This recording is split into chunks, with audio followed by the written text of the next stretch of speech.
நீங்க சொன்னீங்க ஒரு நல்ல ஒரு கன்டென்ட் இருந்தது அப்படின்னா, அதுக்கு வேர்ட் ஆஃப் மவுத் மூலியமாவா போயிடும் அப்படின்னு. என்னோட பார்வையில ஒரு நல்ல படமா நான் பார்த்து ரொம்ப ரசிச்ச படம் கடைசி விவசாயி. உங்களுக்கும் ஆமா. பிடிச்சிருந்திருக்கும்னு நான் ம். நினைக்கிறேன். அந்த படம் நல்ல கன்டென்ட்டா இருக்கு. இத்தனைக்கும் விஜய் சேதுபதி அவர்கள் முகமும் இருக்கு. இருந்தபோதிலும் அது மக்கள் மத்தியில நெறைய போகலையோ? நம்ம சினிமா லவர்ஸ்க்கு பிடிக்கும். அத தாண்டி பொதுமக்கள் கிட்ட போகலையோ? அப்படின்ற ஒரு ஒரு ஒரு இது இருக்குல்ல, ஏக்கம் ஒரு இருக்குல்ல. ஏக்கம் ஒரு அது அது என்ன பிரச்சனையா இருக்கு அங்க?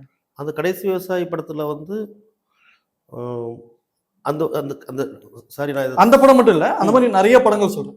இப்ப நான் அத வந்து சொல்லலாமான்னு தெரியல. இப்ப அந்த படத்துல அந்த டைரக்டர் வந்து ரொம்ப நம்பிக்கையா அந்த ஒரு புதுமுகம் ஒரு ஐயாவ வச்சு படம் எடுத்திருந்தாரு. ஆனா, அவருக்கும் ஒரு சின்ன ஒரு தடுமாற்றமான்னு தெரியல. அங்க ஒரு விஜய் சேதுபதிங்கிற ஒரு கேரக்டர்ல கொண்டு போய் எஸ் யோகி யோகி பாபு பாபு. ஒரு கேரக்டர் கொண்டு வந்திருக்காரு.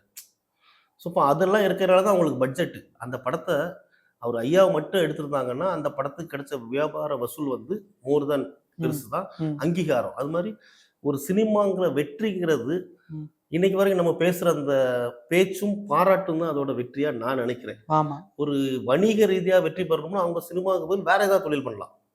உண்மை. பாருங்க இவ்வளவு வருஷம் கழிச்சு கடைசி விவசாயி பத்தி ஆ பேசிட்டு இருக்கோம். சினிமால இப்போ போன மாதம் ஒரு படம் ஒண்டி முனியும் நல்ல பாடணும். நீங்க ம். கடைசி விவசாயி சொல்றீங்கல்ல, ம். அதே மாரி ஒண்டி முனியும் நல்ல பாடுன படத்த எல்லாருமே கொண்டாடுனாங்க. ம். இந்த படம் சிறந்த திரைப்படம், கடைசி விவசாயி ஆக்ஷன். மாதிரி. ம். அதுக்கு கிடைத்த பாராட்டு எனக்கு தெரிஞ்சு ஒரு 100 கோடி ரூவா. ம். ம். பரிசு கம்மி தான். கண்டிப்பா. பாராட்ட வசூலும், பரிசு நமக்கு நாளைக்கு கிடைக்கும். இந்த வியாபார சினிமால நாளைக்கு அவர் அடுத்த படம் எடுக்கும்போது அவருக்கு 10 கோடி கிடைக்கலாம், 20 கோடி கிடைக்கலாம். ஸோ முதல் படிக்கட்டு பாராட்டு. அந்த பாராட்ட வச்சு அவர் ஒரு 10 ஸ்டெப் ஏறிட்டாருன்னா, பணம் சந்தா வந்துரும். ஓகே.